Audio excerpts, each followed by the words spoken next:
आपके पिछली क्लास में मार्जिन रेट कन्वर्जन का टॉपिक चल रहा था, शायद ध्यान हो तो, और हर तरीके से चाहे x एज्यूम करके, चाहे 100 एज्यूम करके, या चाहे टेबल को लर्न करके, और या बाय द वे कैलकुलेटर्स, हर तरीके से ही आपको मार्जिन रेट की कैलकुलेशन बताई थी।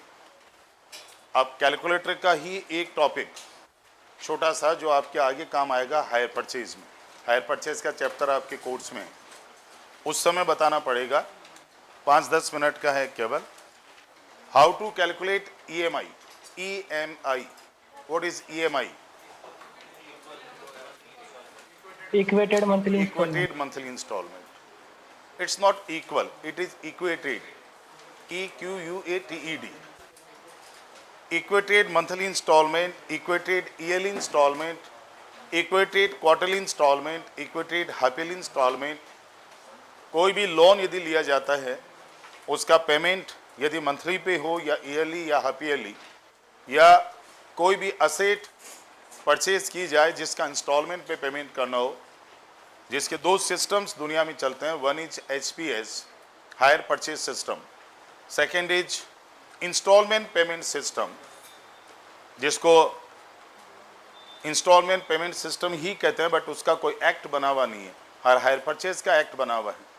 1972 में गवर्नमेंट ऑफ इंडिया ने हायर परचेज का एक्ट बना दिया था। एक्ट के बेस पे आज हायर परचेज के देश भर में बहुत सारे ट्रांजैक्शंस होते हैं।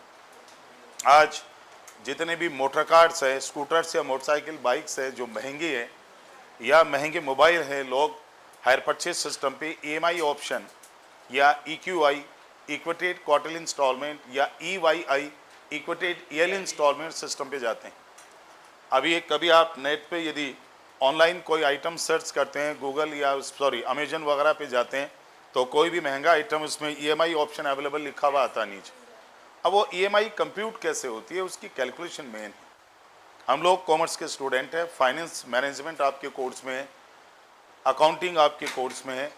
यदि प्रोफेशनल्स को इक्विटेड ईयरली या मंथली क्वार्टरली इंस्टॉलमेंट कंप्यूट करना नहीं आता, तो इसका मतलब हमारी कमजोरी है।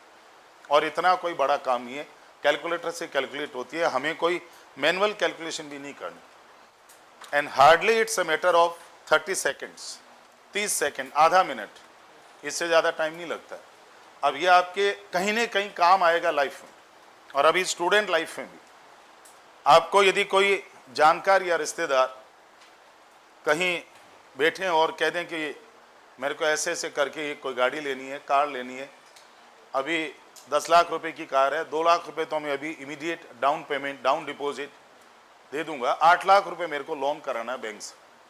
बैंक वाले 8% per annum, 9% per annum, 7.5% per annum की ब्याज की रेट बोल रहे हैं, और मुझे 3 साल में लोन चुकाना है। 36 किस्तें, 36 installment, that is monthly, 36 EMI। जरा बताना मेरी इंस्टॉलमेंट कितने की आई। अब हम लोग उस केस में के साहब हमें तो नहीं पता कितने की आई, ऐसे थोड़ी कैलकुलेट होती है, कंप्यूटर से कैलकुलेट होती है, एक्सेल सीट बनती है, ऐसा नहीं है। आप कैलकुलेट कर सकते हो चाहो तो। अब वो कैलकुलेशन छोटा सा फॉर्मूला है, काम आएगा आपके हायर परचेज के चैप्टर में, मुझे दोबारा नहीं बताना पड़ेगा। मैं वहाँ इतना सा लिंक दूंगा, याद करो, बेसिक की क्लास में पढ़ लिया था। अभी आप कॉपी में लिखिए, टॉपिक नंबर कौन सा है? 16? श्योर? yes,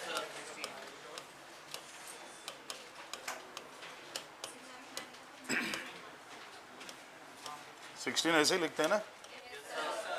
चलो लिखो, topic number 16, calculation of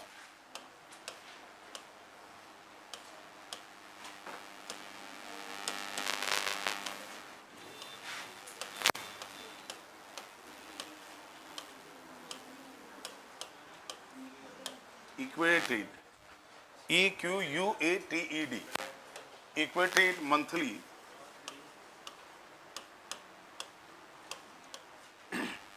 installment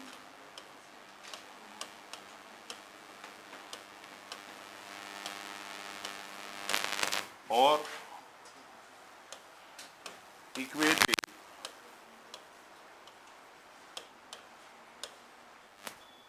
yearly installment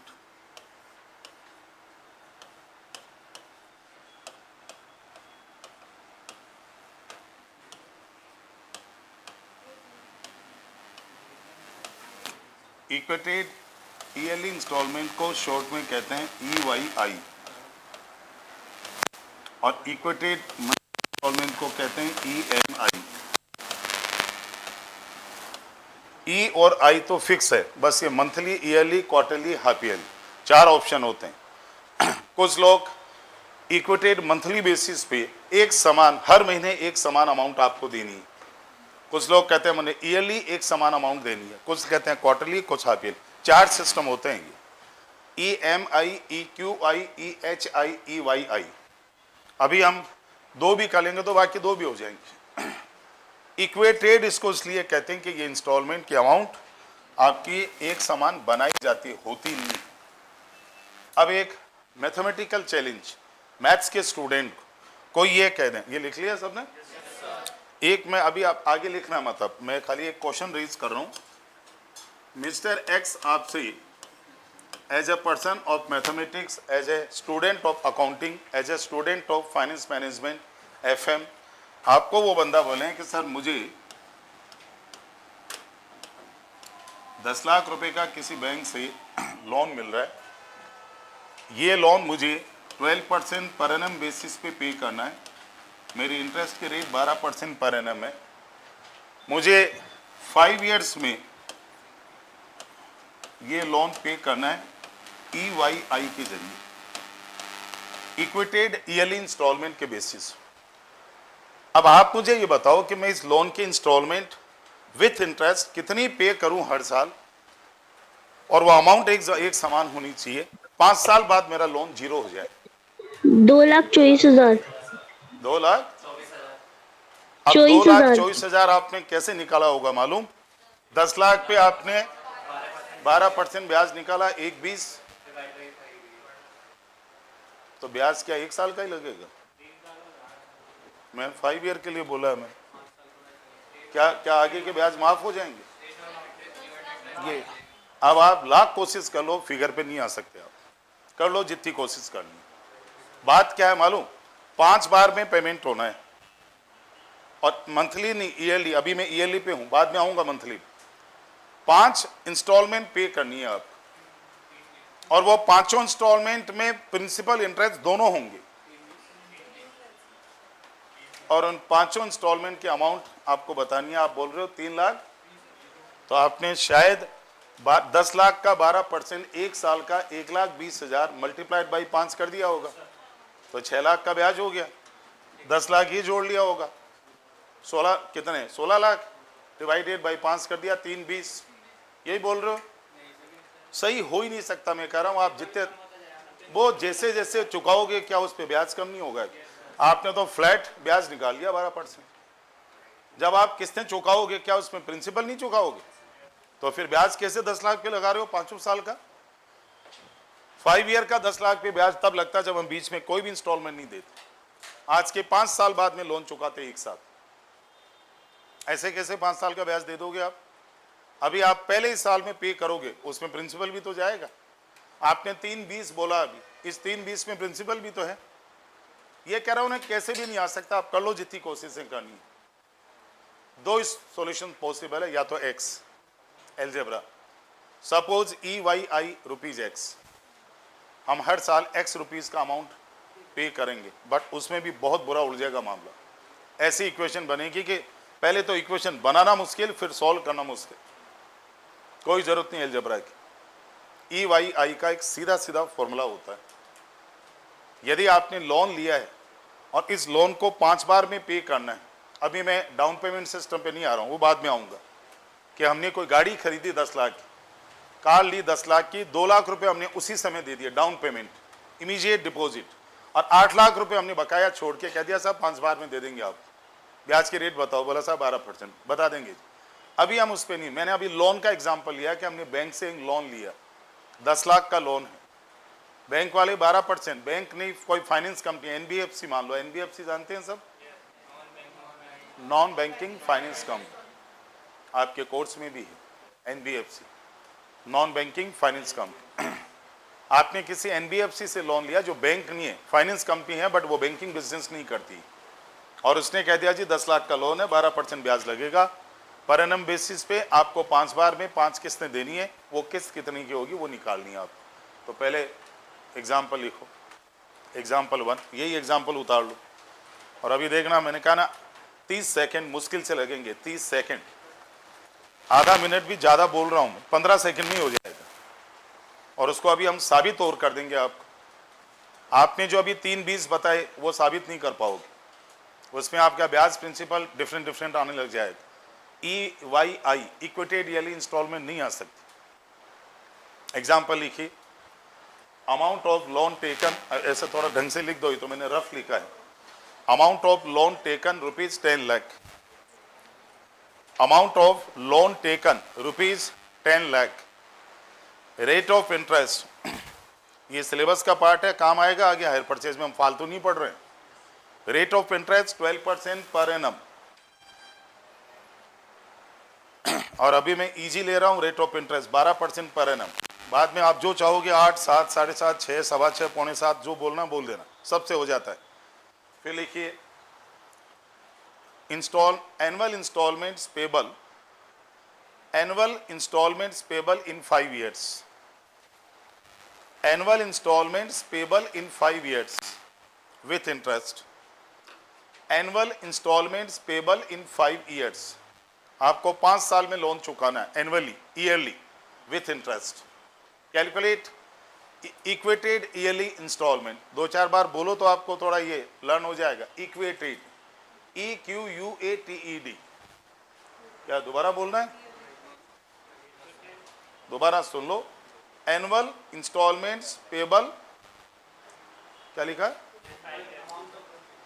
नहीं, शुरू से तो अमाउंट ऑफ लोन टेकन है 10 लाख, सुन लो वापस, amount of loan taken 10 lakh, rate of interest 12% per annum, annual installments payable in 5 years with interest. ठीक है, calculate equated yearly installment, calculate equated yearly installment, EQUATED, equated, it is equated, EQUATED। KBC में 12.5 लाख का question पूछा था, KBC तो जानते होंगे ना, 12.5 लाख का क्वेश्चन पूछा था और आप अचंबा करोगे, ऑडियंस फेल हो गई थी। कईयों ने इक्वल मंथली इंस्टॉलमेंट, कईयों ने इजी मंथली इंस्टॉलमेंट, कईयों ने अर्ली मंथली इंस्टॉलमेंट, ई के अलग अलग मीनिंग बता रहे थे सब।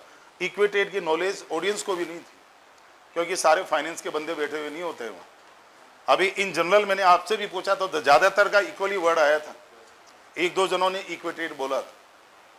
ये 12.5 लाख का क्वेश्चन था, ऑडियंस ने भी बेचारे इस कंटेस्टेंट को फेल करा दिया था, बट उसने विश्वास नहीं किया, क्योंकि वो तो हिंट मारता है ना, एक बार लॉक कर दूं क्या, एक बार फिर सोच लो, 2 लाइफलाइन बची हुई है, हिंट मारता है वो चाहता है कि बंदा आगे खेले, वरना वो फ्लॉप शो हो जाएगा, फिर आगे ले जाना होता है, वो थोड़े थोड़े हिंट मारता है, कोई समझता है। फिर फाइनली उसने फ़ोन कॉल किया और उसमें जवाब आया कि इक्विटेड सही है। एक जीके की बात है, जनरल नॉलेज, हम बोलते हमेशा EMI, लेकिन फुल फॉर्म जानने की कभी कोशिश ही नहीं करते। लोग बोलते हैं RTGS बैंकिंग सिस्टम में फंड ट्रांसफर का होता है ना, बोलते सब है, लेकिन कभी कोई फुल फॉर्म जानता ही नहीं है, और जानते हैं तो कोशिश नहीं करते। है तो अच्छी बात है नॉलेज के साथ, रियल टाइम ग्रोथ सेटलमेंट होता है RTGS, लेकिन जानता ही नहीं है कोई। गूगल पे सब पढ़ा, लेकिन हमें बाकी चीज़ों से फुर्सत नहीं है। अब आप इसकी कैलकुलेशन का फॉर्मूला लिखो, सॉल्यूशन। अब इतना सा फॉर्मूला है, देखो, EYI is equals amount of loan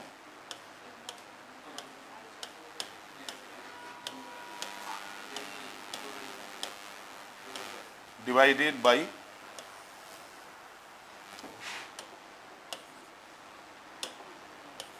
ये ध्यान है किसी को, क्या होता है?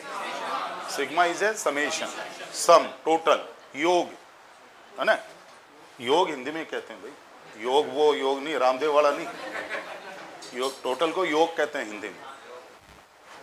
और क्या है, हम तो हिंदी मीडियम से पढ़े हुए हैं, तो हिंदी अंग्रेजी मिक्स चलती है, और प्रैक्टिकली स्पीकिंग कभी हिंदुस्तानी रहो, अंग्रेज बनने की कोशिश केवल करियर के लिए रखो, करियर, समाज में रहो तो हिंदुस्तानी रहो। आजकल के बच्चों को पता है जो ये इंग्लिश स्कूल में पढ़ते हैं घर घर के अंदर, जैसे हमारे ही बच्चे कोई सामान लाए 480 रुपये का है, पापा ये 480 कितने होते हैं? अबे अंग्रेज कहाँ पैदा हो गया तुम? बेटा 480 होते हैं। अच्छा 480 को 480 कहते हैं क्या? क्योंकि उनको कभी स्कूल में हिंदी में आपकी जो ये पूरी बारखड़ी और ये जो भी हम क्या गिनती जो है ना सिखाते ही नहीं, और या वो बोलचाल में बोलते ही नहीं है। डे 1 से स्कूल से इंग्लिश में गए, हिंदी मीडियम स्कूल की परवाही नहीं करी कभी। और रियल लाइफ में आपको जरूरी नहीं कि सारे लोग 100% इंग्लिश में बोलते होंगे। आज सब्जी मंडी जाओगे, अनाज मंडी जाओगे, तो वो तो बेचारे जो बिजनेसमैन है वो तो कोई जरूरी थोड़ी अंग्रेजी बोलेगा। शॉपिंग करने जाते हैं जरूरी थोड़ी अंग्रेजी बोलेगा। बट एक बात मैं कह रहा हूँ, हिंदुस्तानी रहो, धरातल पे रहो, अंग्रेजी सीखो, बहुत अच्छी बात। क्योंकि आगे सर्वाइव करना है, यदि लाइफ में आगे जाना है तो नो डाउट इंग्लिश को भी गले तो लगाना पड़ेगा। आज जितने बड़े बड़े जो बहुत बड़ी पोस्टों पे लोग बैठे हैं उन्होंने अपनी देसी भाषा कभी नहीं छोड़ी है। आज अपने पूरे राजस्थान के मारवाड़ी आप देखो कहाँ कहाँ झंडे गाड़े हुए हैं लोगों ने, पूरी दुनिया में फैले हुए हैं। इवन आफ्टर वो अपनी जब ठेठ मारवाड़ी पे आते हैं ना तो उनकी जैसी मारवाड़ी नहीं बोल सकता कोई, खानदानी भाषा है वो। Anyway, amount of loan divided by sigma PVF at the rate of R% for, अब इसका मीनिंग समझो जरा। पीवीएफ सुना कभी? आपके कोर्स में एक चैप्टर है time value of money, foundation में था भाई, ऐसे मना मत करो। सीएमए तो है ही, चार्टर्ड अकाउंटेंसी कोर्स में तो है, शायद आप लोग क्या आया हो तो कभी। चलो एफएम में कहाँ तक पहुंच गए? Yes sir, present value factor. FM में रेशियो एनालिसिस तो कर लिया होगा? नहीं। कॉस्ट ऑफ कैपिटल हो गया, चल रहा है अभी। कैपिटल स्ट्रक्चर वो तो उसके बाद आएगा। कैपिटल बस्टिंग बाद में, तो अभी फिर आगे गए नहीं आप लोग। पीवीएफ का फुल फॉर्म होता है प्रेजेंट वैल्यू फैक्टर, वर्तमान मूल्य। देखिए दो तरह की टेक्निक होती है, एक होती है टेक्निक ऑफ कंपाउंडिंग, एक सॉरी एक होती है टेक्निक ऑफ डिस्काउंटिंग। मैं एक फॉर्मूला बोर्ड पे रखूं, शायद आपको स्कूलों की याद आ जाए कुछ। Pn is equals to P0 multiplied by 1 plus R raise to the power 10। कहीं का फॉर्मूला है कंपाउंडिंग वैल्यू ऑफ मनी। आज आप 1 लाख रुपए बैंक में ब्याज पे डालो, ब्याज की रेट यदि 10% है तो वो अमाउंट आपकी 3 साल बाद कितने रुपए हो जाएगी विथ कंपाउंडिंग इंटरेस्ट। कंपाउंडिंग तो जानते हो सब, ब्याज पे ब्याज, चक्रवर्ती ब्याज है ना।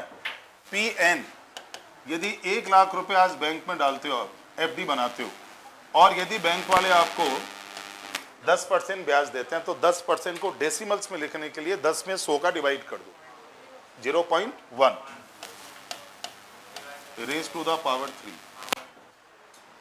अब कैलकुलेटर में ये हो गया 1.1। यदि मैं इसको दोबारा लिखूं 1 लाख, देखिए ये जीके का पार्ट है पूरा, इस गणित के चलते ही तो लोग दुख पाते हैं आगे, चैप्टर में ब्रेक लगते हैं, मैथ्स प्रॉपर नहीं होती। अब यदि 1.1 की पावर 3 जिसको क्यूब बोलते हैं हम लोग, 1.1 इंटू 1.1 इंटू 1.1 1.1331 आ रहा है, multiplied by 1 lakh, 1 lakh rupees 1,33,000। अब इसको क्या बोलते हैं मालूम? Compounded value of money. 1 lakh रुपए की 10% की रेट से 3 साल बाद कंपाउंडिंग वैल्यू ये है। और अब मैं उल्टा पूछूं आपसे, ये तो कंपाउंडिंग का फॉर्मूला हो गया, उल्टा पूछूं यदि मैं यहां क्वेश्चन मार्क लगा दूं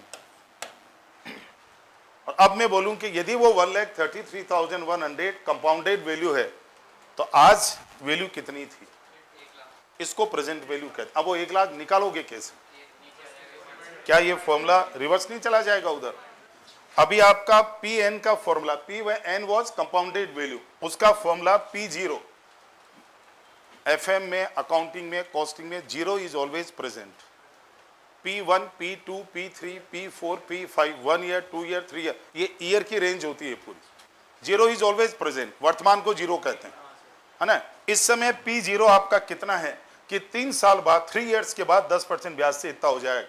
तो इस फॉर्मूले को यदि मैं रिवर्स करूं और P0 की वैल्यू निकालने जाऊं तो P0 का फॉर्मूला क्या होगा, Pn divided by 1 plus R, और इसी की पावर, चलो मैं ब्रैकेट यहां हटा देता हूं, ये लो पावर n। अब आपकी Pn आपके पास है 1,33,100 divided by 1.1 raise to the power 3, 1.1 raise to the power 3। अब आप करके देख लो कितना आता है ना। तो अभी मैंने पीवीएफ शब्द लिखा ना, पीवीएफ, ये जो 1.1 को आप 3 बार मल्टीप्लाई करके 1.1331, इसको पीवीएफ कहते हैं, it's a present value fact. अब वो पीवीएफ हमें वर्कआउट करना है, तो ये कोई भी फ्यूचर वैल्यू को प्रेजेंट वैल्यू में लाने का तरीका है, और ये सब कैलकुलेटर से होता है, आपको मैनुअली नहीं करना है। अब यदि ये ईएमआई हमें निकालनी है तो आपको sigma PVF, present value factor of 3 years, first year का, सेकेंड ईयर का, थर्ड ईयर का, वो 3 प्रेजेंट वैल्यू फैक्टर को by the rate of R%, R is rate of interest, by the number of years, N is the number of year. अब अभी आपके question में number of year कितने हैं, 5, R की रेट क्या है 12%, 12% पे 5 साल के प्रेजेंट वैल्यू फैक्टर हमें जोड़ने हैं। अब मैं एक बार बोर्ड पे लिख रहा हूं, सुनना इधर, आप पहले ध्यान दो बाद में लिखना। ये ईयर 1 2 3 4 5, ये पीवीएफ प्रेजेंट वैल्यू फैक्टर। अब पीवीएफ को कैलकुलेट करने का फॉर्मूला होता है PVF is equals to 1 divided by 1 plus R power n। First year है तो पावर 1, सेकेंड ईयर है तो 2। अब अभी आपकी रेट ऑफ इंटरेस्ट मैंने लिखा गया 12%, 1 divided by 1.12, power 1, power 2, power 3, power 4, power 5। 5 बार आपको निकालना, तो सुनो, बार बार नहीं करना कुछ। अब कैलकुलेटर यूज करो, पहले का ऑल क्लियर कर लेना, मेमोरी नहीं होनी चाहिए, बिल्कुल नहीं होनी चाहिए। सुन लो, 1 डिवाइडेड बाई 1.12, एक बार इक्वल टू करो, केवल एक बार, 0.893, ठीक है, वो 28 को मैंने 3 लिख दिया था। अब मैं पूरे डिजिट नहीं लिख रहा हूं। अब आपको दोबारा अगले सेकेंड ईयर के लिए कुछ ही नहीं करना, इक्वल टू को दोबारा दबाना है, 0.797 एंड सो ऑन। बस अब इक्वल टू दबाते जाओ, अगले साल का फैक्टर आते जाएगा अपने आप। 0.711 and so on, 0.635 and so on, 5 and so on. अब इसका मीनिंग क्या हो समझो, ये हम लिख तो रहे हैं कैलकुलेटर से। 12% की रेट पे, 12% की रेट ऑफ इंटरेस्ट पे आज की ये अमाउंट 1 साल बाद 1 रुपया बन जाएगी। अब 2 बातें लिखूंगा मैं, इधर सुनो, ये है पीवी, ये है FV. FV is a future value, compounding value का दूसरा नाम है फ्यूचर वैल्यू, और पीवी है प्रेजेंट वैल्यू, वर्तमान मूल्य। मुझे आज के 1 साल बाद यदि कोई 1 रुपया देता है और यदि रेट ऑफ इंटरेस्ट 12% उसने मुझे दी है, जो इसमें प्लस है, तो इस समय उस अमाउंट के आज वैल्यू क्या है, आज के 1 साल बाद की 12% की रेट से जो वैल्यू है वो विथ इंटरेस्ट है उधर, उसकी अभी वैल्यू कितनी है, तो वो आ जाएगी 0.892 एंड सो ऑन। इसमें आप 12% जोड़ के देख लो, 1 रुपया बन जाएगा। इसका मीनिंग ये होता है, कहने का मतलब आज के 1 साल बाद 1 रुपया पाना आज की कीमत में 0.892 के बराबर, बीच में 12% का गैप। अब ये वैल्यू हमने 5 बार निकाल लिया ऐसे, ये 5 फैक्टर। इन 5 को यदि हम मैनुअली जोड़ेंगे तो लगेगा टाइम, इसके लिए कैलकुलेटर का फंक्शन यूज आता है जो हम यूज करते नहीं है, जीटी। अब हम जिन जिन के कैलकुलेटर में जीटी है उनकी बात करेंगे पहले, बाकी लोग अभी साइलेंट रहना। जिन जिन के कैलकुलेटर में जीटी फंक्शन है, देखो पहले है क्या, पहले वो बात करो, गो टू। बाकियों पे बाद में जाएंगे। जिनके नहीं है उसका इलाज है, बट वो थोड़ा लंबा है, उसमें आपको मैनुअली वर्क करना पड़ेगा, क्योंकि आपका कैलकुलेटर इंटरनल मेमोरी ऐड नहीं कर रहा है, आपको मैनुअली करना पड़ेगा। सुनो, अब आप करो 1 डिवाइडेड बाई 1.12 कर लिया। अब ये कितनी बार करना है हमें, 5 बार इक्वल टू कर दो, 5 बार हो गया। अब जीटी का बटन दबा दो, 3.60 47 एंड सोन। सुनो अभी जल्दबाजी मत करना, हो गया ये। अब ये सब की टोटल आ गई, आप बाद में ट्राई मार लेना, एग्जैक्ट आएगा, कहीं ये मेमोरी अपने आप जोड़ता है और 12 डिजिट जोड़ता है वो अंदर का अंदर, पूरे डिजिट। हम तो आगे डैश लगा रहे हैं, वो पूरे जोड़ेगा ये। अब ये जो वैल्यू है ना, इसको आप एक बार केवल m प्लस में डाल दो, मेमोरी प्लस में, बस एक बार, डबल मत कर देना, दुगना हो जाएगा नहीं। हो गया ये उन लोगों के लिए है जिन लोगों के कैलकुलेटर में जीटी का फंक्शन है। अब सुनो, हमने फॉर्मूला क्या लिखा था ऊपर अभी, EYI का क्या फॉर्मूला था, amount of loan divided by what, sigma present value factor, present value factor का टोटल कितने साल का, 5 साल का, क्या रेट से। तो अब यदि इसी को मैं आगे सामने लिख दूं, रुपीज 10 लाख डिवाइडेड बाई, अभी रुकना आप लोग, डिवाइडेड बाई कितना आया था ये, 3.6047 सो ऑन। अब मैं सारे डिजिट नहीं लिख रहा हूं, ये डिवाइडेड बाई, अब ये आपके EYI इक्वल्स टू, सुनो अभी, अब आप कहोगे साहब इसको डिवाइड करने के लिए ये वाला हम पन्ने पे लिखें क्या, अलग से लिखने की जरूरत नहीं है, आपके कैलकुलेटर में लिखा हुआ है और वो मेमोरी में गया हुआ है, मेमोरी को यूज करो। कैसे, सुनो, पहले 10 लाख टाइप करो, 10 लाख के लिए 1 और 2 जीरो को 3 बार, 6 जीरो होते हैं 10 लाख, हो गया। डिवाइडेड बाई, अब ये आपके मेमोरी में पड़ा है, तो divided by MRC equal to, बोलो,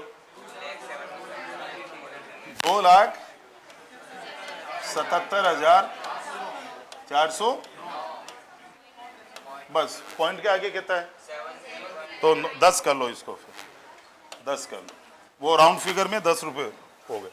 अब सुन लो, यदि कोई बंदा आपसे कहता है मैंने 10 लाख का लोन लिया, 12% ब्याज पे मुझे लोन चुकाना है, 5 बराबर की किस्तों में पे करना है, मेरी एनुअल इंस्टॉलमेंट कितने रुपए की आएगी, भाई साहब इतने रुपए की आएगी, न 3,20,000 आएगी, न 2,24,000 आएगी, न 2,16,000 आएगी, 2,77,410 रुपए। इट इज कॉल्ड EYI, और ये 5 साल बराबर चलेगी। राउंड फिगर के कारण, क्योंकि हमने एंड में 9 रुपए कुछ पैसे थे, वो कुछ पैसे हमने राउंड ऑफ कर दिए, रुपए 2 रुपए का आखिरी साल में फर्क पड़ेगा जो एडजस्टमेंट हो जाता, उसको भूल चूक लेनी देनी कहते हैं, अप्रोक्सीमेशन डिफरेंस। ये EYI का तरीका है जिन लोग के कैलकुलेटर में जीटी का फंक्शन है। अब कई जने कहेंगे सर हमारे तो जीटी है ही नहीं, उसका भी तरीका सुन लो। पहले देखो, मेमोरी नहीं होनी चाहिए कैलकुलेटर में, MRC या क्लियर कर दिया। सुनो, अब आपको सुन लो, अब आपको ये काम मैनुअली करना पड़ेगा। कैसे, 1 डिवाइडेड बाई करो, 1 डिवाइडेड बाई 1.12 हो गया। सुनो अब आपको 2 काम साथ साथ करने हैं, इक्वल टू m प्लस एक बार, इक्वल टू m प्लस दूसरी बार, इक्वल टू m प्लस तीसरी बार, ऐसे 5 बार करते जाओ। MRC करो, ये वाली है और आपके मेमोरी में ऑलरेडी पड़ी है। अब आपको मेमोरी डालते जा, इन लोगों के जीटी वाले में मेमोरी वो अंदर लेता है लेकिन मेमोरी डिस्प्ले पे शो नहीं करता है, इंटरनली जोड़ता रहता है जीटी वाले में। इनको मेमोरी डालनी पड़ी थी लास्ट में m प्लस, आपके ऑलरेडी डली हुई है। अब आप केवल इतना करो, 10 lakh divided by MRC, divided by करो पहले, डिवाइडेड MRC इक्वल्स टू, बोलो, ये EYI। अब इसके लिए क्या होता है, ये पीवी फैक्टर, अब इसकी क्या टाइम वैल्यू ऑफ मनी की 3-4 घंटे की क्लास होती है। टाइम वैल्यू ऑफ मनी की 3-4 घंटे सीखना पड़ता है। कंपाउंडिंग फैक्टर क्या होते हैं, डिस्काउंटिंग, दो टेक्निक होती है। One is a technique of compounding. Technique of compounding में आप हमेशा पीवी से, मैं एरो मार्क कर रहा हूं, यदि आप पीवी से एफवी पे जाते हो, प्रेजेंट वैल्यू से फ्यूचर वैल्यू पे जाते हो, उसको बोलते हैं टेक्निक ऑफ कंपाउंडिंग। और यदि कल को उल्टा आना चाहते हो, फ्यूचर वैल्यू को प्रेजेंट वैल्यू में लाना चाहते हो, टेक्निक ऑफ डिस्काउंटिंग। डिस्काउंटिंग का मतलब इस एक में 1.12 डिवाइड करो, इधर आ जाओ, और इस 8.892 को 1.12 से मल्टीप्लाई करो, उधर चले जाओ। कहने का मतलब इस समय मेरे पास एक बेसिक अमाउंट कोई है, फेस वैल्यू कह दो, प्रिंसिपल कह दो, मेरे हाथ में जो भी अमाउंट है, 12% जोड़ूंगा तो मैं 1 साल बाद चला जाऊंगा, 12% उल्टा रिवर्स करके आऊंगा तो आज की कीमत में आ जाऊंगा। ये दो टेक्निक होती है, पीवी से FV technique of compounding, FV से PV technique of discount. Technique of compounding का फॉर्मूला आपका ये वाला था ऊपर, ये वाला, ये कंपाउंडिंग वैल्यू का फॉर्मूला है। इसको मैं पी एन की जगह चाहूं तो इसको एफ वी कर दूं। F V is equals to P V multiplied by 1 plus R power N. और अब मुझे यदि पी वी निकालनी है तो P V is equals to F V divided by, ये प्रेजेंट वैल्यू है, ये फ्यूचर वैल्यू। अब अभी ये फ्यूचर वैल्यू है, डिवाइड किया इससे तो आपकी प्रेजेंट वैल्यू 1 लाख रुपए आ जाएगी। ये दो टेक्निकें सीखनी पड़ती है। अब टाइम वैल्यू ऑफ मनी का चैप्टर होता है 4-5 घंटे का, 1-1 घंटे की कम से कम 5 क्लास होती है, और उसमें annuity factor, compounding factor, discounting factor, sinking fund factor, sinking fund का भी नाम सुना हो, डिवेंचर रिडम्पशन का भी पढ़ा हो, ये क्या उसमें करीब 17-18 टॉपिक है इस तरह के, वो टाइम वैल्यू ऑफ मनी में आते हैं सब। लेकिन वहाँ फॉर्मूले हैं ऐसे इस टाइप के, इनको हम कैलकुलेटर में लें तो कैलकुलेटर में बन जाते। Even log anti log, log anti log सुना है कभी, लॉगरिथम्स पढ़े हो तो, लॉगरिथम्स और एंटी लॉगरिथम्स आप बनी बनाई टेबल देख के यूज करते हो, कैलकुलेटर में बन जाती है। लॉग एंटी लॉग कैलकुलेटर में बन जाते हैं, साइंटिफिक नहीं है तो भी। साइंटिफिक वालों में तो कुछ नहीं, 20 लॉग वो 3.3010 अपने आप ले लेगा वो, या 2.3010 ले लेगा ऑटोमेटिक। उनके तो क्या लॉग का बटन होता है, जैसे हमारे रूट का बटन है, अंडर रूट का, लेकिन हमारे वो कैलकुलेटर लॉग वाला अलाउ नहीं है। तो लॉग एंटी लॉग में अभी आऊँगा उस टॉपिक पे भी आगे थोड़ी देर में, वो भी है। ये क्या, ये बेसिक पार्ट है, ये ऐसी नॉलेज होनी चाहिए कि अब सर कोई भी सब्जेक्ट, कोई भी एग्जाम, ये तो जिंदगी में काम आना है। अब ये EYI EMI तो लाइफ, आपके लाइफ टाइम काम आना है। रियल लाइफ, सोशल लाइफ में भी लोग घर पे बैठ के किस्तें निकाल लेते हैं खुद ही। अब आपका ये सॉल्यूशन है, इसका ये पार्ट मैं हटा देता हूं।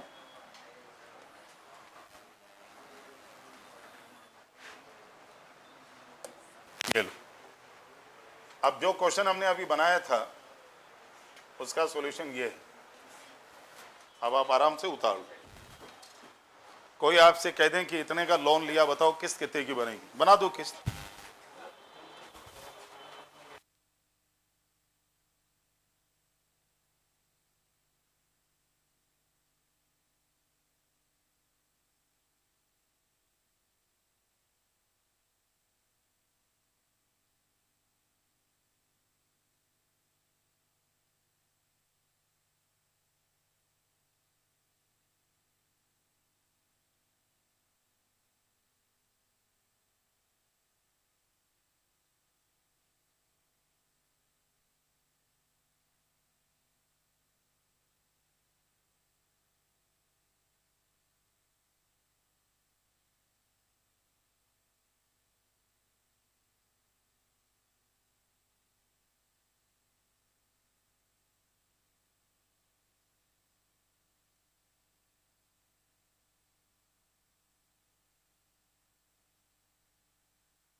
सर आवाज नहीं आ रही आपकी।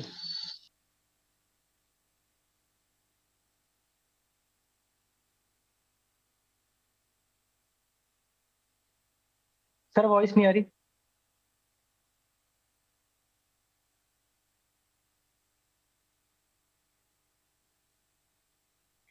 सर वॉइस नहीं आ रही। कर रखा है, उन बच्चों को थोड़ा एक्सप्लेन कर रहा हूँ उसकी। हाँ जी,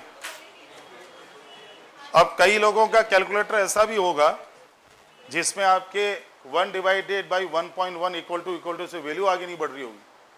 कोई है किसी का ऐसा? करना देखें, 1 डिवाइडेड बाई 1.12 इक्वल टू कितना आ रहा है? पॉइंट, फिर इक्वल टू करो। अब कईयों का यहाँ बदला ही नहीं होगा फिगर, 0.892 पड़ा होगा। ऐसा है कोई कैलकुलेटर? हाँ, एक ही है बस वो तो नहीं, ये कैलकुलेटर बहुत अच्छा है, बट इसको यूज़ लेने वाला चाहिए। इसके लिए आपको इस पर क्या पूरा दिन खपाना पड़ेगा घर बैठ। ये बहुत एडवांस्ड है, ये बहुत आगे की जनरेशन का।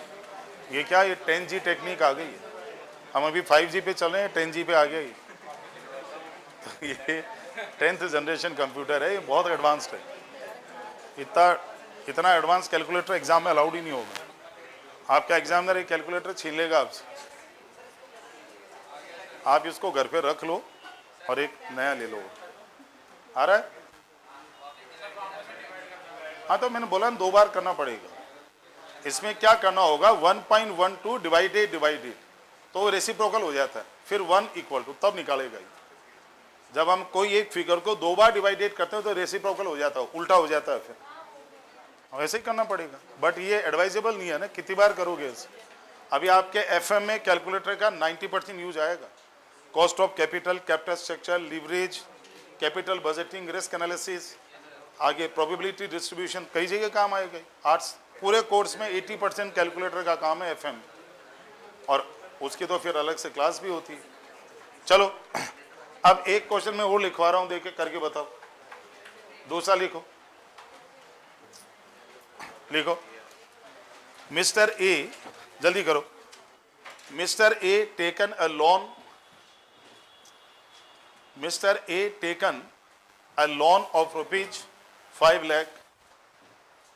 मिस्टर ए ने 5, आराम से मिस्टर ए, नहीं अभी टाइम नहीं हुआ ना खाने का।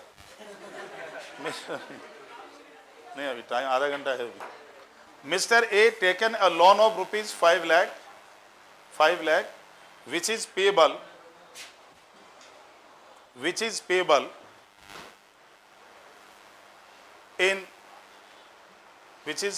in 8 equal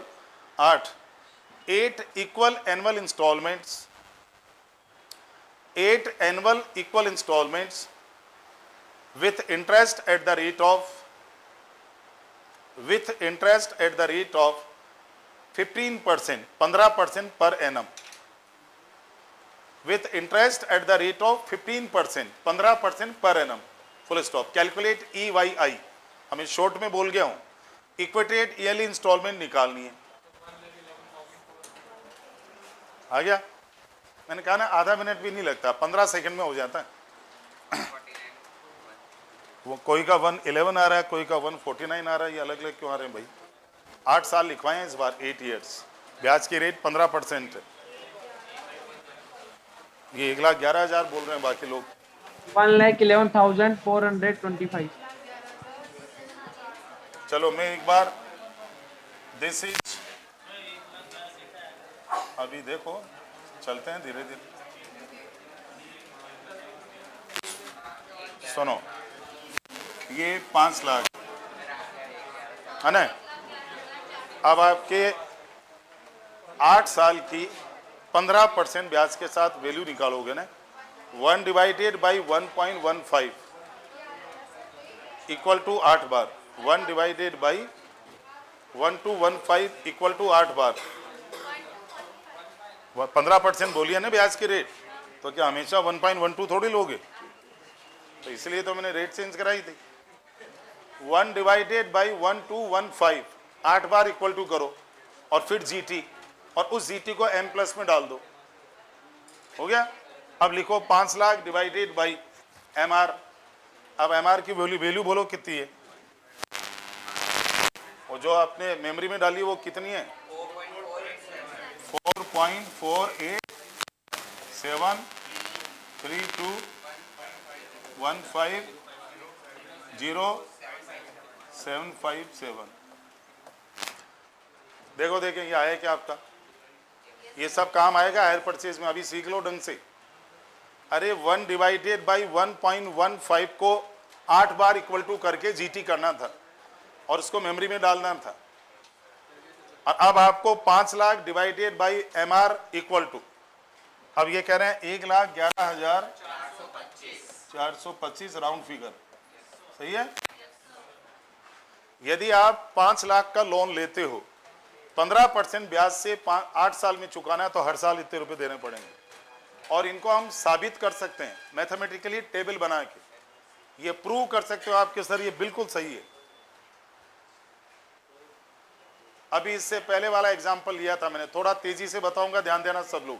इससे पहले वाला जो एग्जाम्पल लिया था ऊपर वाला, 5 साल का 10 लाख का लोन लिया, 12% ब्याज दे रहे हो, 5 साल में चुकाना है।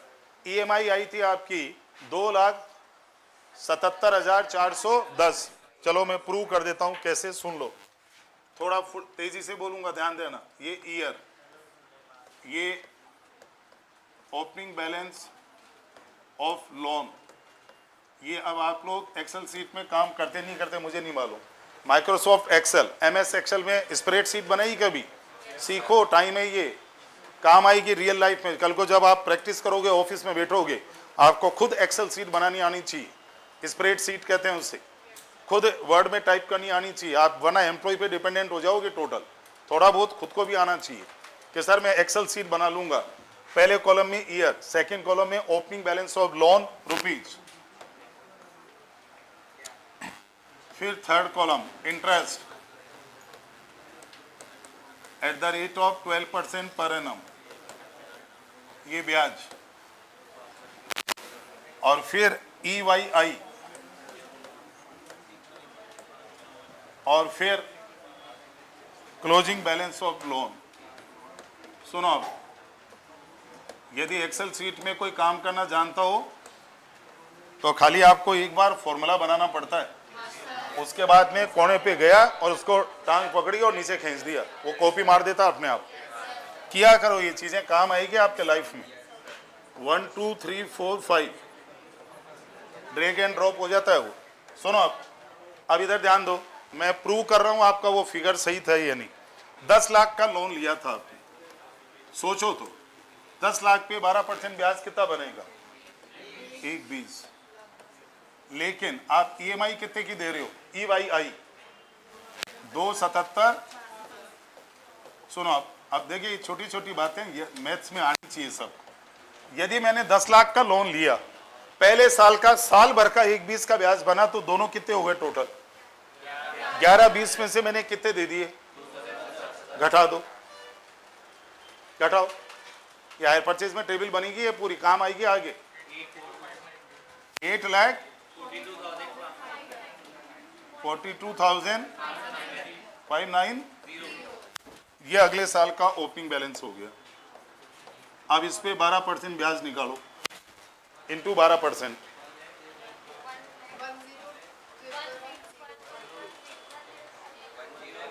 101, 101, 100, तो इसको 111 कर लूं, 1,01,111 हो गया, 2,77,410। ये तो फिक्स है, देखो ये अमाउंट तो आपकी हिलेगी नहीं, ये तो सेम रहेगी। अब इन दोनों के टोटल में से ये घटाओ,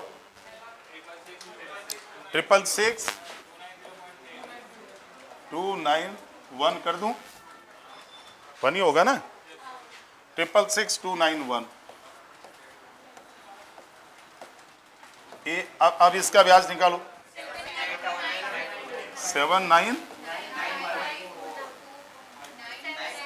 7 के बाद,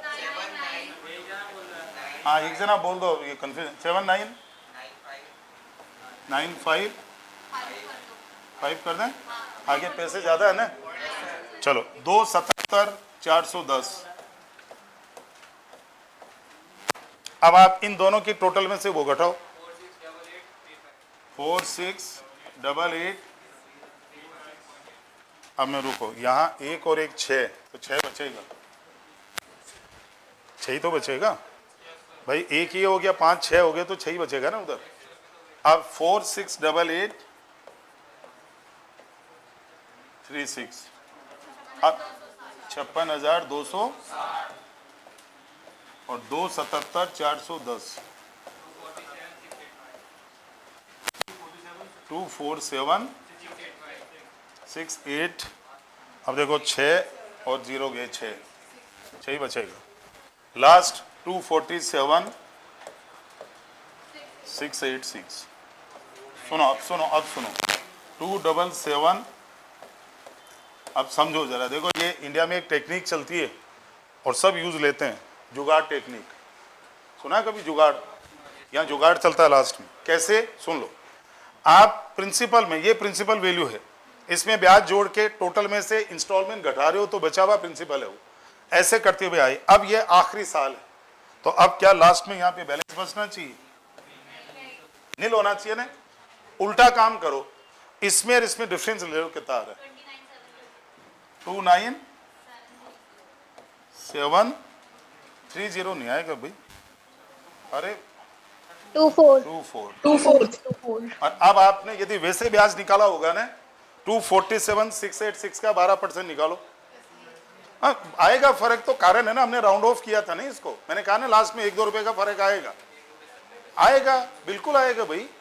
हमारे 2,77,409 रुपए कुछ पैसे आ रहे थे और 5 साल में वो 1.5-2 रुपए बन गए, यदि 1 साल में इतना डिफरेंस था तो। इसलिए ये एंड में यहाँ एडजस्टमेंट करके स्टार लगाना पड़ता है, अप्रोक्सीमेशन डिफरेंस। मैं आपको अभी तो लाया नहीं, मैं आपको पूरी ईएमआई शेड्यूल ला दूंगा कल, कि जब कोई लोन इतने का लेके गाड़ी की किस्तें चुकाते हो तो ऐसे इंस्टॉलमेंट की सीट बनती है। मैंने तो कॉलम 5 ही बनाए, उसमें ज़्यादा होते हैं। ये शेड्यूल कहलाती है, it's a schedule of loan payment. सीखना चाहिए। आप एक्सेल में बना सकते हो, फॉर्मूला बनाना आना चाहिए। एक्सेल में पहले 5 कॉलम के नाम लिख दिया ऊपर, फिर नीचे यहाँ पे ईयर 1 लिख के और उसको ड्रैग कर दिया, वो 2, 3, 4, 5 अपने आप ही ले लेगा। फिर यहाँ 10 लाख की अमाउंट डाल दी, बस एक बार। अगला फॉर्मूला आपका होना चाहिए, दिस कॉलम, ये जो कॉलम ऊपर होगा यहाँ पे आप क्रशर लाओगे और मल्टीप्लाइड बाई 0.12 और एंटर मारोगे, अपने आप 1,20 ला देगा। फिर ये कॉलम, ये आपको वैल्यू एक बार लिख के और ड्रैग करनी है, वो सब में कॉपी मार देगा। अब आखिरी कॉलम कैसे आया था? Column number 2 +3 -4 = 5। अब आप फॉर्मूला लिखोगे यहाँ इक्वल टू और क्रशर लाओगे इस कॉलम पे, फिर प्लस करोगे, क्रशर ले जाओगे इस पे, फिर माइनस करोगे, क्रशर ले जाओगे इस पे और एंटर मारोगे, ये आ जाएगी। और अब इसकी टांग पकड़ के नीचे खींच दो और इधर आपका ये सब ऑटोमेटिक सीट बना देगा। आप चाहे आप कितने भी सालों की बना दो। ये आनी चाहिए एक्सेल में, आप लोग को सीखना चाहिए। घर पे लैपटॉप कंप्यूटर हो तो सर मुझे एक्सेल में लोन सीट बनाना आता है, बाकी तो कैलकुलेटर से हो जाएगा। अब वो 8 साल वाला हमने बनाया, 8 साल का भी कर लो 15%, वो भी लास्ट में यहाँ ₹2, ₹2, ₹3, ₹4 का एडजस्टमेंट तो होगा। ये सब हायर परचेज में काम आएगा, मैं दोबारा नहीं बताऊंगा वहाँ पे। ये आप बेसिक्स की ये क्लासें ले रहे हैं ना, ये आगे का इन्वेस्टमेंट कर रहा हूँ मैं अभी से, ताकि आपका एक साथ नॉलेज फुल हो जाए, मुझे बीच बीच पे टॉपिक नहीं छोड़ने पड़े रोज रोज। अब एक छोटा सा क्वेश्चन लिखो ईएमआई का, एग्जाम्पल 3 लिखे। Mister x purchased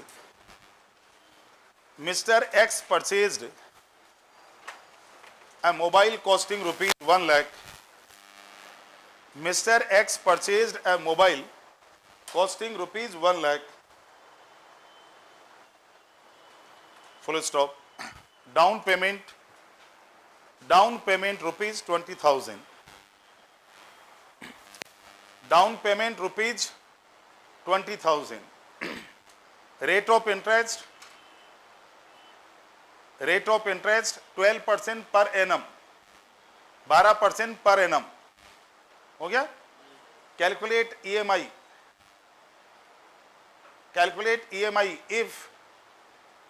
if payment to be made, calculate EMI if payment to be made in number 1 पहला point 12 installments, 12 number 2 24 installments, 24 installment, number 3 36 installment. अब देखिए ये रियल लाइफ का क्वेश्चन, कर क्यों नहीं रहे हो लिख के? लिख रहे हो क्वेश्चन है? दोबारा सुन लो। मिस्टर एक्स ने एक मोबाइल लिया 1 लाख रुपए का, डाउन पेमेंट दे दिए 20। डाउन पेमेंट जानते हो सब? उसी समय जो पे कर देते हो उसको डाउन पेमेंट या कैश डाउन या deposit, instant payment, immediate payment, delivery payment, 5-6 नाम है उसके। उसने हाथों हाथ दे दिए 20,000, बचे रह गए 80,000।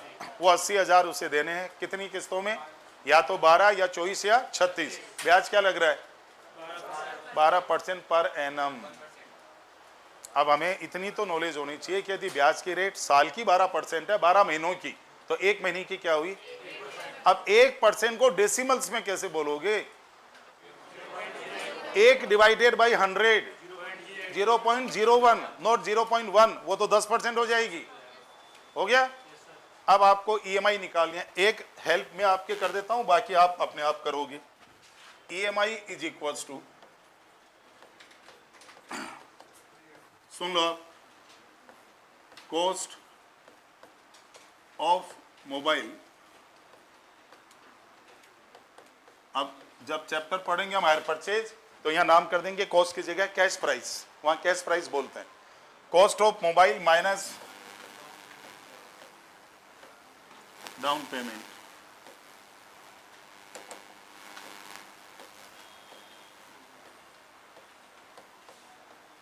Whole divided by sigma PVF at the rate of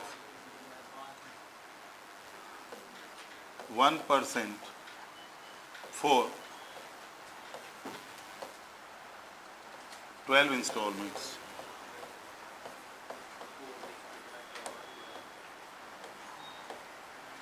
अब आपको ये निकालना आना चाहिए डिनोमिनेटर।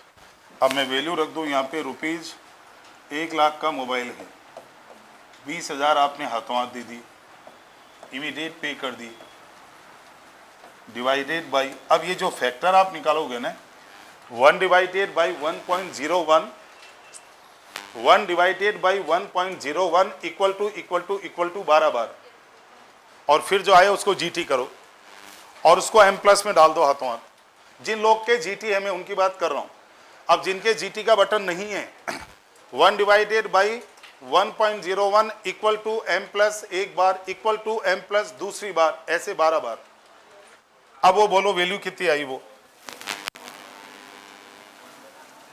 11.25 11.25 के आगे 507 मुझे पूरे 12 डिजिट चाहिए।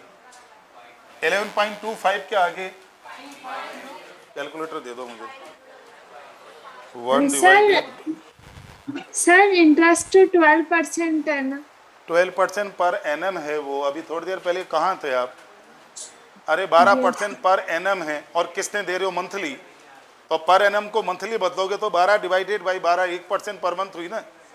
Yes sir. 1 डिवाइडेड बाई 1.01,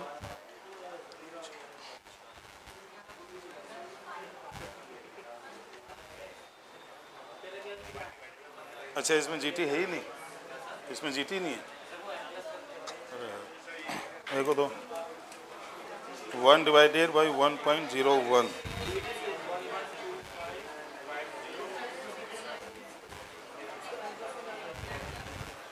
$11.255077 के बाद 4731।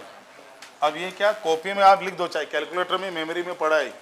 अब 80,000 divided by MRC equals to, आपके मोबाइल की इंस्टॉलमेंट आएगी 7,107 रुपये 90 पैसे। 7,107 रुपये 90 पैसे। ये क्या, इस तरह के क्वेश्चन इसलिए कराने पड़ते हैं, दोनों जगह काम आएंगे, हायर परचेज के चैप्टर में भी और वैसे भी रियल। अब यदि आप 1 लाख का मोबाइल लो, 20,000 उसी समय दे दो, बचा हुआ 80,000 12 किस्तों में देना चाहते हो, आपकी इंस्टॉलमेंट ही आएगी। और अब आप एक अंदाज वो लगा सकते हो कि आपने ब्याज कितना दिया टोटल। तो ये जो 710 7.9 है, इसको 12 से मल्टीप्लाई करो, 12 किस्तें, है ना, -80,000 रुपये। 80,000 की जगह आपने 84,000 कितने आए, ये 84-85,000 रुपये आए होंगे ना, घटा दो। अब आपके 4,000 कितने रुपए का ब्याज हुआ, देखो 5,000, 8,000 चौरानवे -80,000 करो ना। अब आप इसमें 5,284 रुपये का ब्याज दे रहे हो पूरे साल में। 5284 ब्याज है ये टोटल। इसको 12 से मल्टीप्लाई कर लो। हाँ 80,000 घटा दो। अरे सीधी बात है, किसी को 80,000 रुपये देने थे, 20 तो दे चुके थे हम। 80,000 की जगह हमने 12 बार उसको इतने दिए, तो ब्याज कितना दिया देख लो ना। इसको 12 से मल्टीप्लाई कर लो, उसमें से 80,000 माइनस कर दो, आपके पूरे साल भर में इतना ब्याज पड़ा ना, 3765। हाँ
अब ये 24 और 36 EMI का तो कर लोगे ना आगे।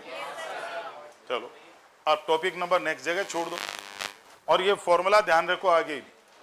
कोई भी आइटम आपने लिया, मोबाइल है, गाड़ी है, बाइक है, स्कूटर है, कुछ भी अमाउंट आपने खरीदा, किसी कीमत का डाउन पेमेंट दे दिया, घटा दो, बची वैल्यू जो आपने दी उसमें sigma PVF, sigma of present value factor eight the rate of interest rate. अब इंटरेस्ट रेट का ध्यान रखो, किस्तें आपको मंथली देनी है, EMI देनी है तो ये मंथली होनी चाहिए, ईयरली देनी है तो ईयरली रेट होनी चाहिए, क्वार्टरली है तो क्वार्टरली रेट होनी चाहिए, और रेट को मंथली क्वार्टरली में बदलना आना भी तो चाहिए।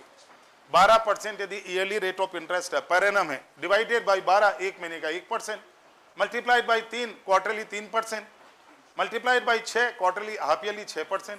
ब्याज के रेट बदलने में जाते कितनी देर है, जो इंटरेस्ट के रेट पर एनम है 12 का डिवाइड कर दो, और अब आपको मंथली चाहिए तो इंटू 1, क्वार्टरली चाहिए तो इंटू 3, हाफ ईयरली चाहिए तो इंटू 6, मतलब हाफ कर दो रेट।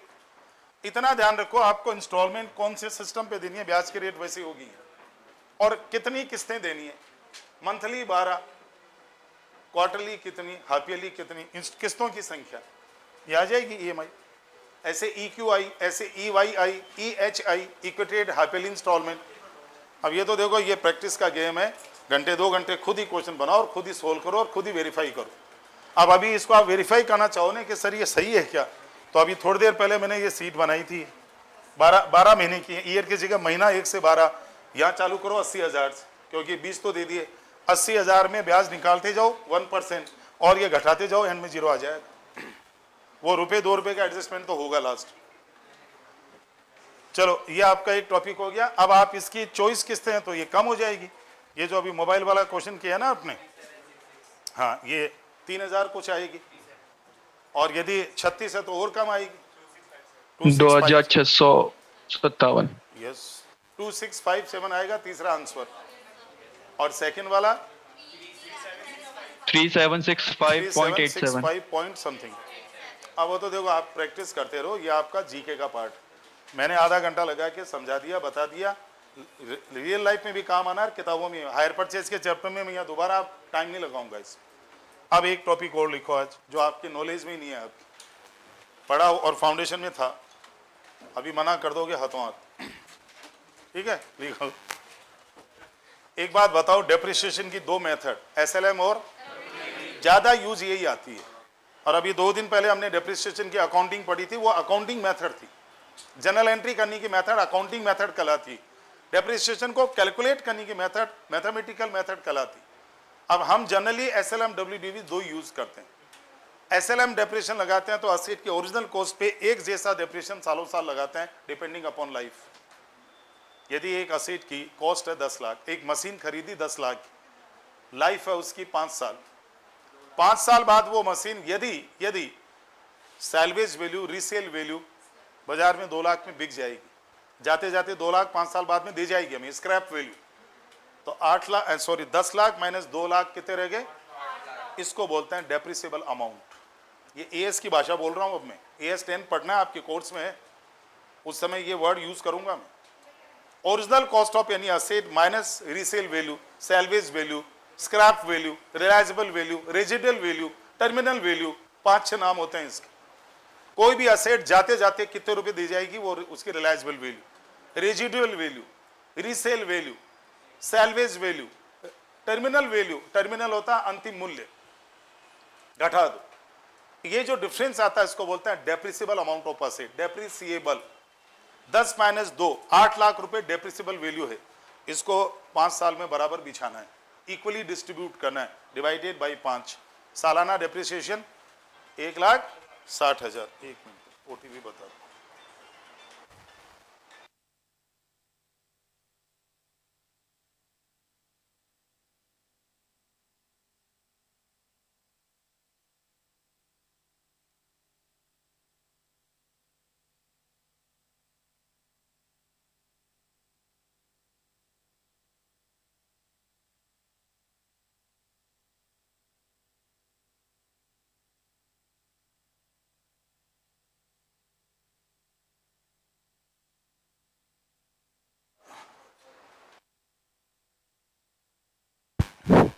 हाँ जी, अब यदि डेप्रिसिएशन का ये फॉर्मूला बोलोगे सर ये तो हमें पता है, SLM depreciation is cost of asset minus resale value, salvage value divided bye life.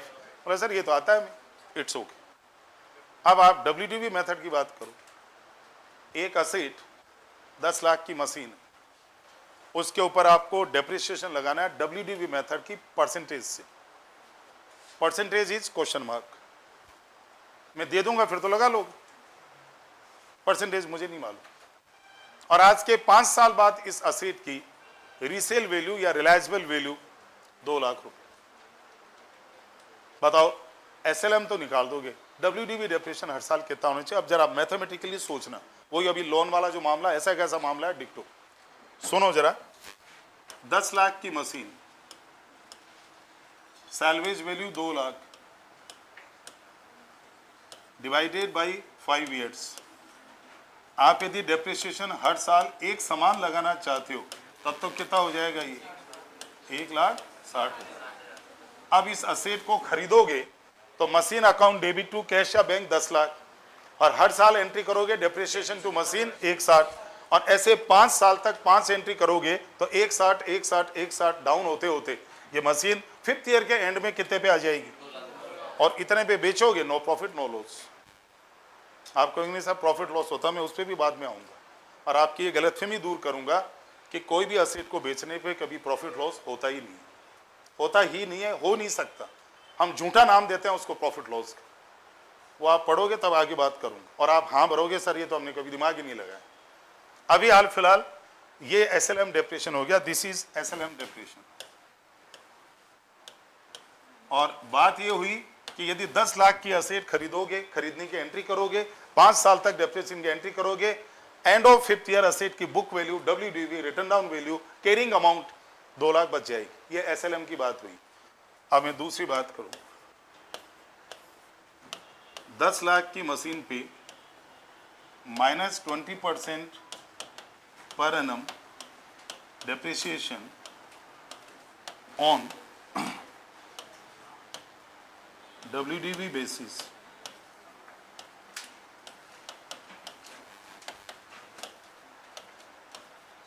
end of 5th year,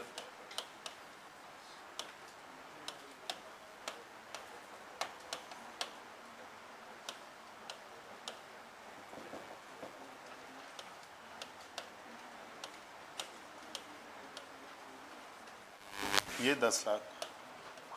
Now it's a mathematical challenge to you. बोलो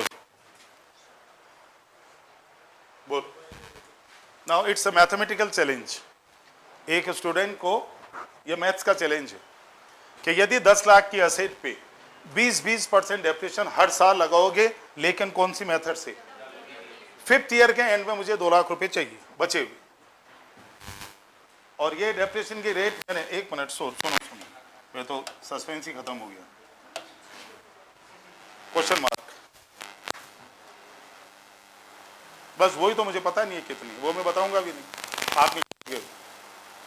अब डेप्रिसिएशन क्या रेट से लगाएं कि हमारा टारगेट है उसको 2 लाख पे लाना है, और डेप्रिसिएशन पे लगना चाहिए। आप बोलोगे सर 20% लगा, करके देख लो 20% बचती है क्या 2 लाख रुपए? सर 20% बचेगा सर।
मैंने क्या कहा, ये मैथमेटिकल चैलेंज है।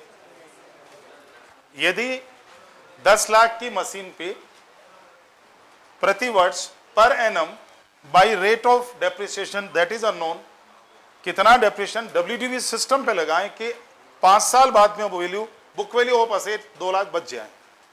अब आप हिट एंड ट्रायल करते रहो, एग्जैक्ट रेट पे तो नहीं आ पाओ, टप्पे मारते रहो जितने मारने।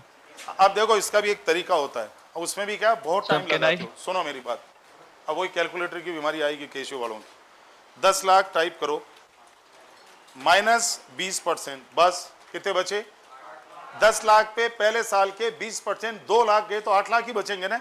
माइनस 20% दूसरे साल का 640, माइनस 20% तीसरे साल का 512, माइनस 20% चौथे साल का 4,09,600, माइनस 20% 5वें साल का। हमें तो 2 लाख चाहिए, इसका मतलब आपकी रेट 20 से तो ज्यादा ही होगी। अरे छोटी सी बात बोली मैंने, 20% से वैल्यू ज्यादा बच रही है ना, तो रेट ज्यादा ही होगी, तभी तो कम होगी। अब 22 है, 23 है, 24 है, 24.5 है, 26 है, 26.5 है, 26.5 है, आई डोंट नो, लेकिन वो रेट आ जाएगी। अब सोल्व करना आना चाहिए, फॉर्मूला मालूम होना चाहिए। सुन लो, मैं फॉर्मूला लिख रहा हूँ बोर्ड, और उससे एग्जैक्ट 2 लाख रुपए आएंगे। वो रेट क्या होगी वो सुन लो। R is equals to 1 minus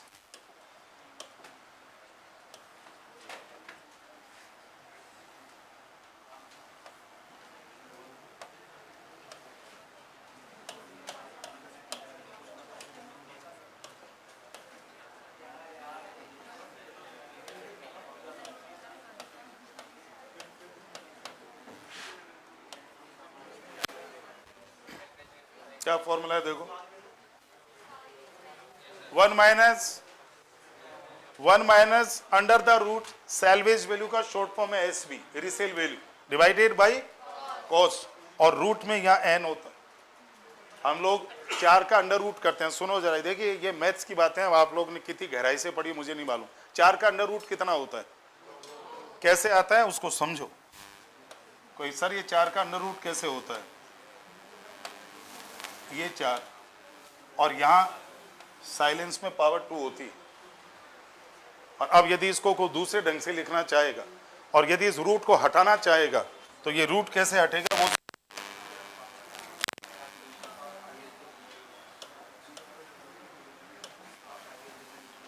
4 को कैसे लिखेंगे? 2 स्क्वायर मल्टीप्लाइड बाई 1/2।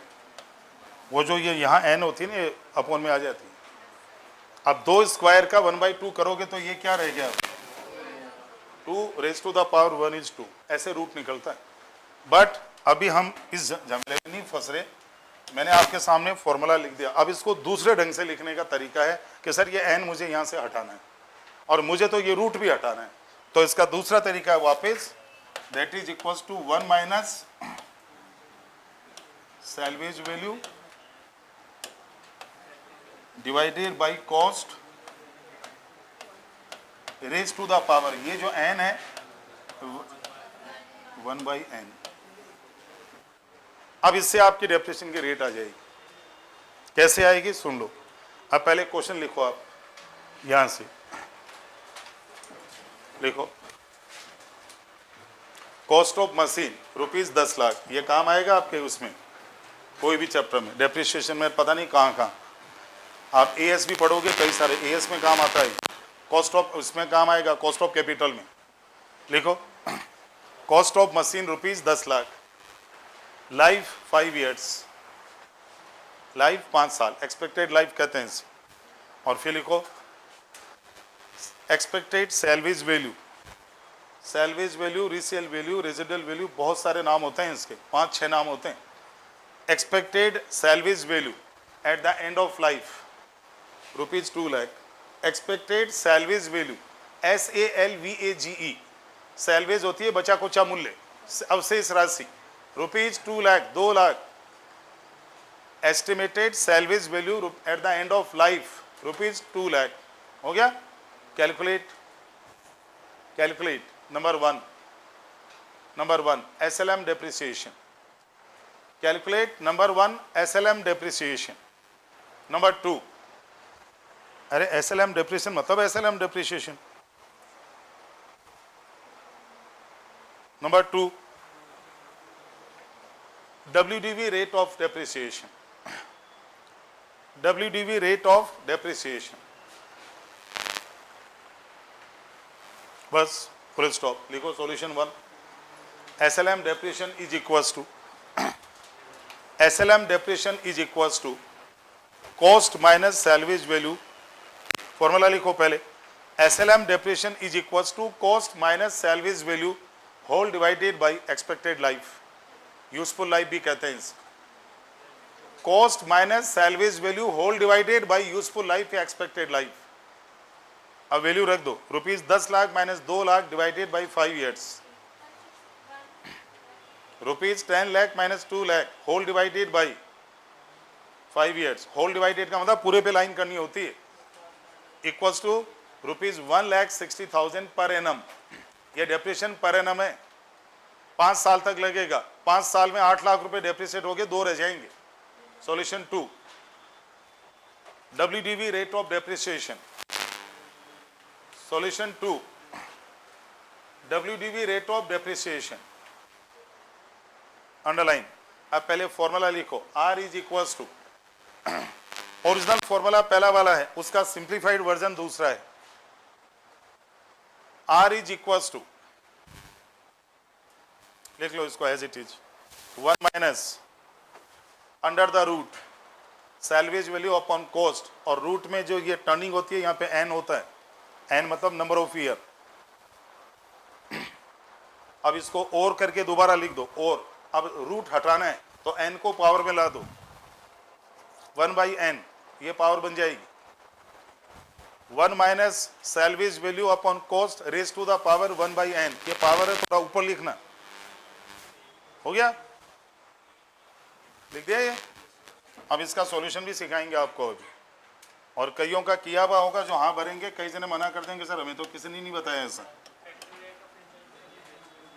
सुनो, 1 minus ₹2 lakh divided by 10 lakh, 10 lakh,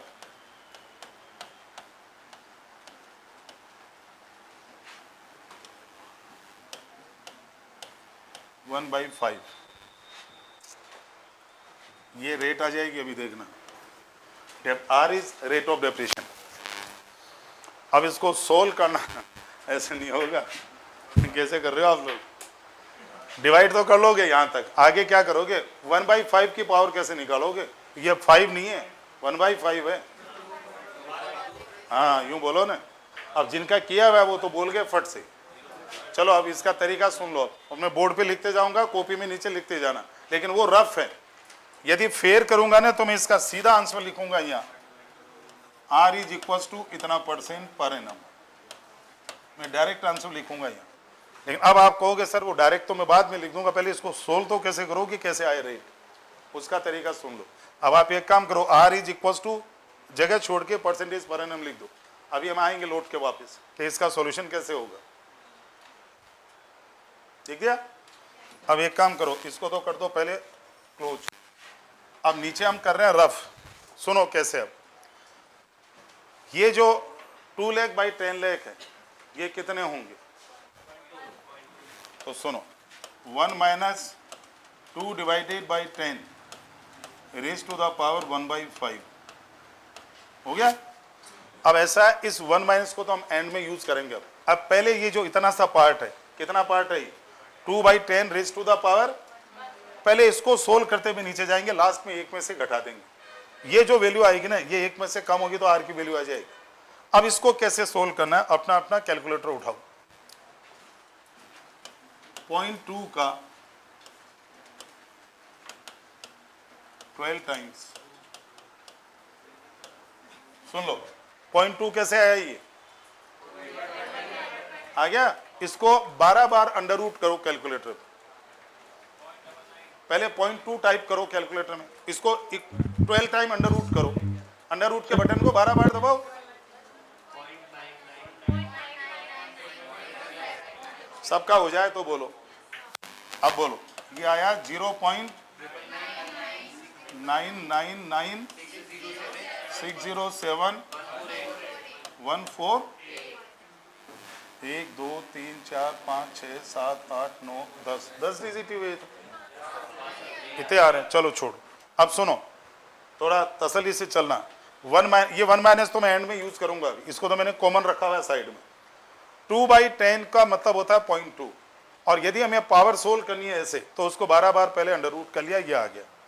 अब इसमें से माइनस 1.00000, कहने का मतलब कैलकुलेटर में, ये तो मैंने कॉपी में लिख दिया, कैलकुलेटर में आप करो -1 इक्वल टू माइनस का 0.000392852।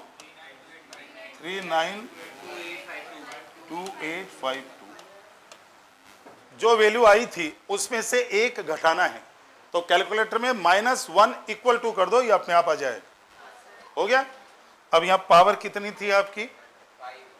तो अब 1 को तो भूल जाओ, 5 की बात करो। अब ये जो वैल्यू आई है divided by 5 equal to minus का 0.0007857 श्योर हो गया ये। अब जो ऊपर हमने 1 घटाया था ना, इसको वापस प्लस कर देना, प्लस 1.00000। आप कैलकुलेटर में +1 इक्वल टू कर दो। आप 0.29 और 2 9, 4 तो 9 हो गए, और 21429 हो गया ये। पहले यहां तक देखो, ये थोड़ा थोड़ा करोगे तो याद हो जाएगा यार, सबको लर्न हो जाता है। पहले 0.2 यानी 2/10 का 0.2 का 12 बार अंडर रूट किया, 12 टाइम्स रूट। मैं इसको यहां से हटा दूं, आपको यदि कंफ्यूजन हो रहा है। 0.2 का 12 टाइम्स अंडर रूट, 0.2 का 12 बार अंडर रूट, ये आएगा। 1 घटाया, ये बचेगा। 5 का डिवाइड किया, लाइफ का ये आया, जोड़ दिया। अब सुनो, अब असली काम तो अब है। अब ये जो वैल्यू आपकी आई है ना, ये वाली, इस वैल्यू को 12 टाइम्स 12 बार इंटू इक्वल टू ऐसे 12 बार करना है। 2 बटन के सेट यूज करने हैं। जल्दबाजी मत करना, धीरे धीरे गिन के करना। 0.72 48,116 यही है 313। अच्छा ओके, सुनो अब सुनो ये आप सोचोगे सर ये क्या हो रहा है, भाई ये लॉग एंट्री लॉग है। हम जो 12 बार रूट करते हैं ना वो लॉग में एंट्री कर गए हम, और ये जो वापस कर रहे हैं ना 12 बार, ये एंट्री लॉग से बाहर आ गए। लॉग एंट्री लॉग है क्या, दो लैंग्वेज है।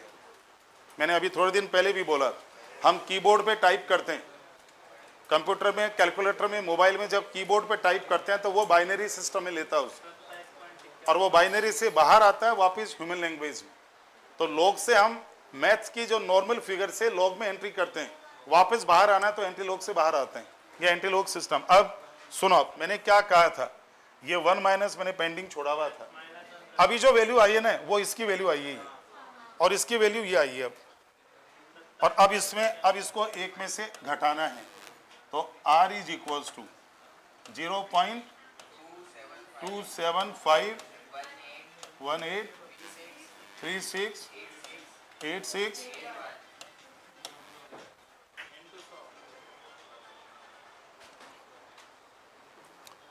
राकेश जी मैं अभी क्लास में हूँ तो 5-7 मिनट में कॉल करता हूँ वापस। हाँ जी सुन लो, r is equals to this. अब कोई कहे सर ये r कौन सी हो गई, तो ये डेसिमल्स को 100% में बदलना है, तो इसको इंटू 100 कर दो, 27 पॉइंट, बस बहुत है, आगे 3-6 है ना, छोड़ दो। अब आपका ये जो ऊपर आंसर था ना 27.518%। अब आप कहोगे सर इसको क्रॉस चेक करके बताओ ये सही है क्या। क्रॉस चेक करने का तरीका है, सुनो, 10 लाख टाइप करो, -27.518%, कितने बचे, 7 लाख समथिंग, एक साल हुआ है अभी, -27.518% हो गया। सेकंड 5 लाख समथिंग, फिर -27.518% तीसरे साल का, ये हम डेप्रिसिएशन घटाते जा रहे हैं हम। तीसरा हो गया -27.518% एंड लास्ट -51 सॉरी ये 27.518। अब आपकी वैल्यू 2 लाख के अगल बगल में आ गई होगी। भाई कुछ तो आएगा, देखो वो फर्क तो हल्का सा तो आएगा, कितने रुपए, 2,55,000 रुपए। और इतना कारण है 10 लाख के फिगर पे ये रेट कौन सी हमने एक्यूरेट ली है अभी, इसके आगे छोड़ दिया ना, सारा पूरा ले लो, 2 लाख पूरे आ जाएंगे। वो जो रेट आई थी, अब इतनी लंबी हम लेते नहीं है ना, ये रेट यदि आप पूरी लोगे ना, ये 27.5183686881 पूरे ले लो, 2 लाख बच जाएंगे, वो 55 रुपए भी हट जाएंगे। अब वो तो अप्रोक्सीमेशन डिफरेंस तो आएगा, 10 लाख में 55 रुपए तो बचेंगे, क्योंकि रेट हमने यहाँ रोक दी, 3 डिजिट के आगे गए ही नहीं हम। और या इसको 5-2 कर लो, वो 10 लाख 2 लाख की जगह 1,99,900 कुछ रुपए आ जाएंगे, क्योंकि रेट बढ़ गई थोड़ी सी। अब ये थोड़ी प्रैक्टिस करनी पड़ेगी, और आपके ये बहुत जगह काम आएगा। FM में काम आएगी ग्रोथ रेट निकालने में, उधर AS में काम आएगी, गवर्नमेंट ग्रांट और ये PP वगैरह में, 26 में बहुत जगह काम आता है। रेट तो देखो सीखना तो चाहिए, बाकी आपकी मर्जी। अब मैं अभी चलता हूँ।